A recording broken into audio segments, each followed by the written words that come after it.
అనగనగా ఒక ఊరిలో రవి, కిషోర్ అనే ఇద్దరు అన్నదమ్ములు ఉండేవారు. రవి పెద్దవాడు, చాలా కష్టపడి పనిచేసేవాడు. తమ్ముడు కిషోర్ మాత్రం చాలా బద్ధకస్తుడు. పని చెయ్యకుండా డబ్బు సంపాదించాలని కలలు కనేవాడు. రవి ఎంత చెప్పినా కిషోర్ మారలేదు. ఒకరోజు రవి కిషోర్ని తనతో పొలానికి రమ్మని చెప్పాడు. తమ్ముడు, ఇద్దరం కలిసి పొలం దున్నుదాం, మంచి పంట పండుతుంది అన్నాడు. కిషోర్ సున్నితంగా తిరస్కరించాడు. అన్నా, నాకు ఈ కష్టం ఇష్టం లేదు. నేను ఏదైనా తేలికైన దారిలో డబ్బు సంపాదిస్తాను అన్నాడు.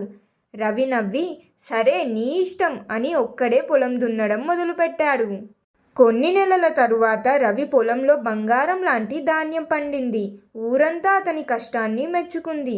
ఆ ధాన్యాన్ని అమ్మి రవి మంచి డబ్బు సంపాదించాడు. కానీ కిషోర్ మాత్రం ఎంత ప్రయత్నించినా డబ్బు సంపాదించలేకపోయాడు. తేలికైన దారులు దొరకక నిరాశ చెందాడు.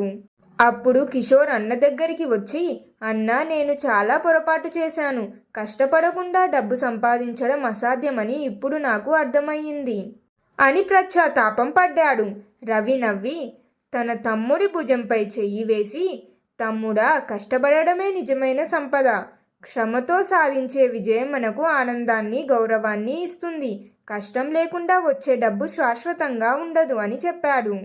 ఆ రోజు నుండి కిషోర్ కూడా అన్నతో కలిసి కష్టపడడం మొదలుపెట్టాడు. మోరల్ ఆఫ్ ద స్టోరీ: ఈ కథ ద్వారా నేను మీకు తెలపాలనుకున్నది ఏమిటంటే, కష్టపడితేనే విజయం లభిస్తుంది. శ్రమ లేని సంపద శాశ్వతంగా ఉండదు.